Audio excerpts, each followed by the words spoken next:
Hey, I'm Lars. Welcome to my land. In my land, I get to do pretty much whatever I want, and today I'm going to continue talking about Ringo Starr, and you're gonna listen, because it's my land. I need to talk about Ringo. We need to talk about Ringo. He is 1/4 of the Beatles. I'm starting out sassy today. Okay, listen. The world seems to think that these are the Beatles. These are not the Beatles.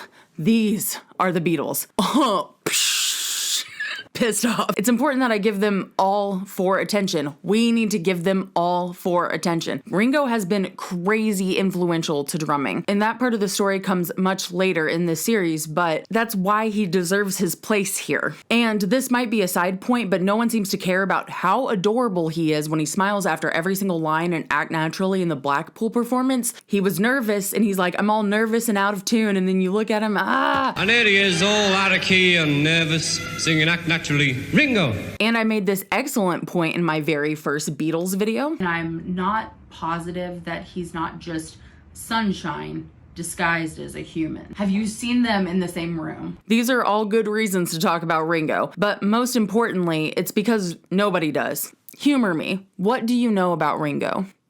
Okay, and what do you know about John? Exactly, and that's why I'm here. Welcome to Annoying Memos Land. Beepity. Oh, wait. Ringo just put out a new song. Don't even remember what it's called. Good. I'm doing good. Okay.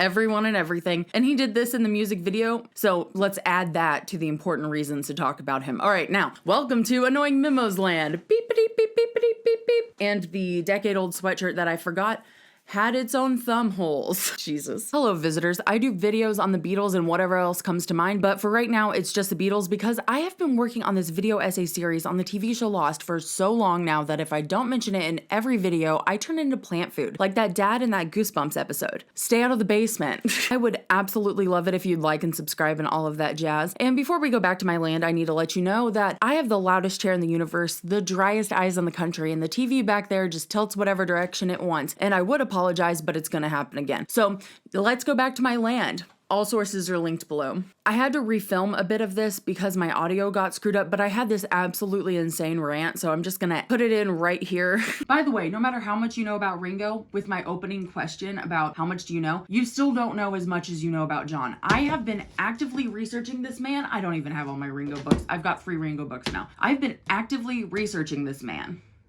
And I still know more about John than I do about Ringo. And I haven't actively researched John. I would say that I know the most about Paul, and I still probably know more about John just because of the amount of information that's available. The amount that Ringo has not been covered in books is shameful. Ooh, am I getting angry right now? Oh, I'm getting angry. It is shameful. Listen, we all know that there are plenty of people who deserve credit for how much the Beatles have impacted the world. So we've got Brian Epstein, George Martin, can't forget them. The production team, so many people, Neil Aspinall, Mal Evans, people that kept the band together. These are important people, but we don't even talk about Ringo and George. They were barely mentioned in plenty of the biographies that I own. I have so many options for John books, so many options for Paul books. I found books on George, the ones that I found, I mean mine, his book, and this one. This was actually recommended to me from Beatles Twitter, so thanks to them because I didn't know what else to get. There's another one. I know that there are other ones, but you see what I mean. I'm just ranting. I got angry, okay? Stupid chair. Last video, I ended with the skiffle craze when the Eddie Clayton skiffle group disbanded and Ringo was in that group. Naturally, I learned a little bit more between then and now, so I have some things to add, and you should go watch that because it is in-depth and good. So, starting with a correction here. After Ringo became famous, Dinglevale School, a school that he was going to attend, but he never did, actually held a garden party and charged people to sit in Ringo's desk, which is a grift of the best, but I actually said that it was St. Silas Primary School, which Ringo did attend, and I got that wrong. Sorry. Ringo's childhood best friend, Davy Patterson, actually lived at 10 Admiral Grove, which is where Ringo grew up, and Ringo lived at 59 Madron Street, but it was just he and his mom, Elsie, and it was a big place. I think that there were 6 rooms, so they swapped houses, and they stayed best friends. Ringo, being very sick as a child, was told constantly, the sooner you're better, the sooner you're out. So when he was impatient and stuck in the hospital, the sooner you're better, the sooner you're out. The first hospitalization, he was in a coma for 10 weeks, and then was possibly in in and out of consciousness for 16 weeks, and then he was in a high-sided cot in this hospital, so he couldn't move while he was recovering from surgery. And he was doing much better, but then he leaned out of his cot to show another boy something and fell and ripped his stitches, and he wound up being in the hospital for a whole year. I just never thought about this. Like, I know I already talked about the coma and everything, but I'm just trying to think of all the hijinks I got up to when I was at 6 being stuck in a bed. Huh. I learned some more about Ringo's stepdad, Harry, and how they were always really close. And even when Ringo was acting out and Elsie was kind of at her wit's end, Harry was never really a disciplinarian. They had a conspiratorial smile and a wink. They went to the movies together a few times a week, every week, and he called Harry his stepladder. And of course, like I said in the last video, Harry bought Ringo's first kit. The family was so supportive. It's just really sweet. I think it's important to mention that academically, Mark Lewisohn described Ringo as a no-hoper, but it was probably because he missed so many formative years of his education. He has to spell phonetically. He didn't have a great head start with education, but his grades were absolutely hilarious. So when he came to school, he got an A in punctuality, he had an A in general appearance and conduct, a D in arithmetic and English, and an A in drama. So it sounds like Ringo was just hot and cool. One of his teachers from like that time period between the first 2 hospitalizations was like, he was really sweet, he was eager to learn, he was adaptable and teachable and all kinds of stuff, but he just hated school. And I mean, I would too. After Ringo got his first kit, he tried to practice alone, and he only practiced alone like twice. There was no point if he wasn't with a group. He didn't want to just sit there and do it alone. He had no sense of time, and there was no way for him to figure it out unless if he had people to play with. So it was really helpful when he joined Eddie Clayton's skiffle group, which disbanded in 1958. And now we're back to where we should have started, okay? After Eddie Clayton disbanded, Ringo played with everyone that he could. Ringo was stuck lugging his drum kit all by himself, and it was a really difficult thing, and he remembered one time asking a drummer who had his own kit at a show, "Hey, can I borrow your kit, man?" And he said no. So after that, Ringo always helped other drummers out, and I really liked that. And now it's time that we talk about Rory Storm and the Hurricanes. And because this part of Ringo's story is so important, I decided that this was going to be its own video rather than continuing on and talking about joining the Beatles, etc. Rory Storm was born Alan Caldwell. When people talk about him, they talk about his energy, his ability to command an audience, and his presence on stage. He was 6'2", incredibly athletic, a track star. He played football. He literally changed his name to Rory Storm, and then eventually he named his house Stormsville or Hurricaneville. One thing that's pretty well known about Rory is that he had a really bad stutter, but he didn't stutter when he sang. I've seen some places insist that he had the stutter the rest of his life, but I've also read that he overcame the stutter when he was in high school, and considering sources, I'm going to go with the latter. Once he graduated from high school, he was getting ready to go into cotton sales, but he couldn't really get away from the stage, so he continued to perform, and he was taking his band away from skiffle, and he was one of the first to kind of go in that direction, of which Ringo was acutely aware and very interested. Rory was also kind of a salesman for the band, okay? So he was always promoting it, but he did go kind of through a few brand changes here. So there were several names of the band: Dracula and the Werewolves, the Raving Texans, the Texans, Al Storm and the Hurricanes, before choosing Rory Storm and the Hurricanes in late 1959. Actually, Rory opened the Morgue Skiffle Club in a basement where bands could play, and the Quarrymen played there a bunch of times. Rory was actually such a great promoter of his band that they played on Radio Luxembourg on Amateur Skiffle Club. I mean, everybody in the Beatles listened to Radio Luxembourg. That's how they got access to a lot of music, and showing up on that radio, huge deal. Rory chose his first name from the British rocker Rory Blackwell. Ringo met Rory at a talent audition called the 6.5 Special. Ringo said that Rory really liked being up front. He liked being the big cheese, and that he really always stole the show. I'm gonna keep going on the music, but I just want to mention that the circumstances of Rory's death are interesting, and I'm just gonna read this. He developed a chest infection and could not sleep properly, so he took sleeping pills. On 28 September 1972, Storm and his mother were both found dead at Hurricaneville. The postmortem revealed that Storm had alcohol and sleeping pills in his blood, as had his mother, but not enough to cause his death, which was ruled accidental. Although it could not be proven, it is thought that his mother had taken her life after finding Storm's body. Now that I've brought things down significantly, let's go back to the music. So the Raving Texans and the Rory Storm and the Hurricanes, that name changed so often that some people say the first time Ringo played with them, it was still the Raving Texans, or the Texans. This is kind of all over the place. And the lineup was also fluctuating, but by the time Ringo joined, it was pretty much set in stone, and here's who was in it. So we had Rory with vocals, Johnny Byrne, who went by Johnny Guitar on guitar, Charles O'Brien, who was Ty O'Brien on guitar, Wally Imond, who was Lou Walters on bass, and of course Ringo was on drums. Rory wanted everybody to have these cool names, which was already something that had been started by Ronald Wycherley, who had actually, by Ronald Wycherley? Hang on. It's Billy Fury. That's who you would know him as, but now I have to know just because of that whole thing. Jan Werner. Jan Wenner. Jan Wenner. Jan Wenner. Jan Wenner. Jan Wenner. Wycherley. Ronald Wycherley, who was actually briefly a classmate of Ringo, was Billy Fury, so we would know him. And when Ringo joined the band, he was getting more and more serious about this. He was still working at Henry Hunt and Sons as an apprentice joiner, but things were getting more and more appealing for him to ditch that and pursue music. His decision to leave the apprenticeship and join the band was greatly helped by the fact that the British Army had just recently ruled that anyone born after 1939 would not be called up for active duty, and this was a big deal for Ringo. He had been thinking for years about how to avoid going into the service. In fact, so did John. But like many things in this Ringo series, there's more to this story, but that's for a different video. Rory Storm and the Hurricanes got a gig at Butlins, which is a summer camp, and they played the whole summer session. Ringo's decision to leave the stability of an internship was kind of helped by how much they were getting at Butlins, which was 16 pounds a week, but now that is $320 a week. At that point, Ringo was making $120 a week from Henry Hunt and about $160 a week from playing music at nights. So that was a total of $280. So Butlins was giving him quite a bit more money to play music full time. And it's also kind of exciting because it's like hot boy summer. You guys are out there being cool in the band and there's lots of women and, you know,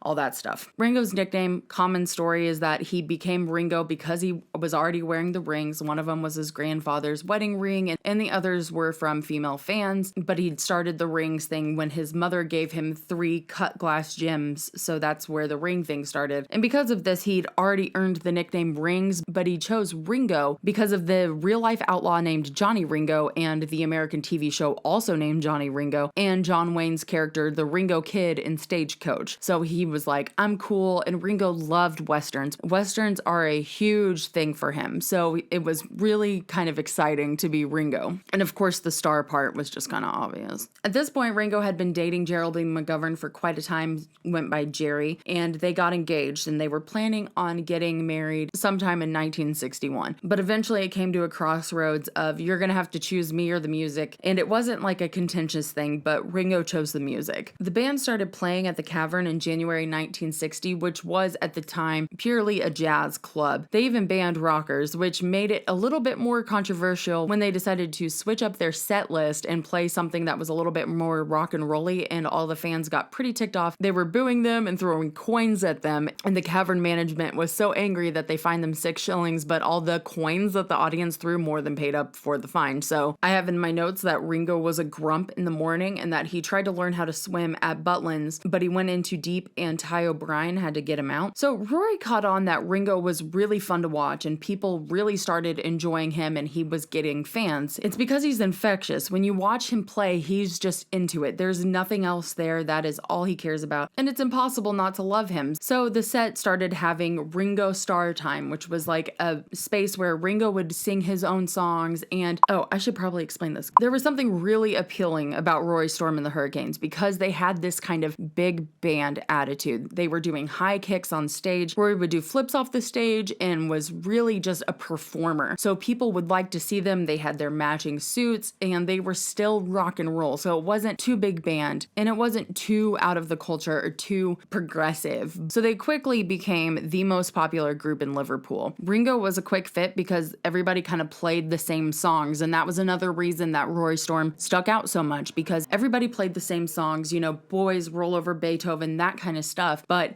they're out here choreographed and very exciting. So when Rory reached out and was like, are you interested in auditioning? Ringo was like, hell yeah, let's do this. By the way, Rory Storm's sister is Iris Caldwell, who actually dated both Paul and George when they were kids, so dated. you know. Here's a quote from a Liverpool promoter named Sam Leach, and he said that the band was like Rod Stewart, but this is what he said about Ringo. Ringo and I used to go out regularly. We were the two studs of Liverpool in those days. I got the better looking ones, though.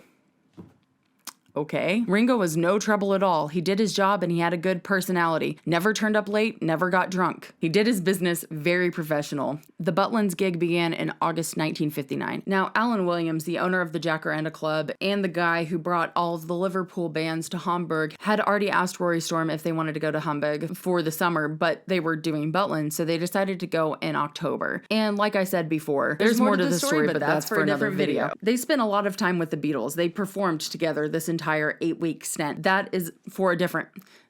Well, I'll get there in a different video, okay? So Rory Storm and the Hurricanes went to Hamburg. In October 1960, they were replacing Derry and the Seniors at the Kaiser Keller, which was managed by Bruno Kohlschmeider in the St. Pauli district near the Reeperbahn. I do have to add that the Beatles' accommodations in Hamburg are kind of famous. They were really bad. And Bruno had expected Rory Storm and the Hurricanes to just accept similar accommodations, but they were like, nope.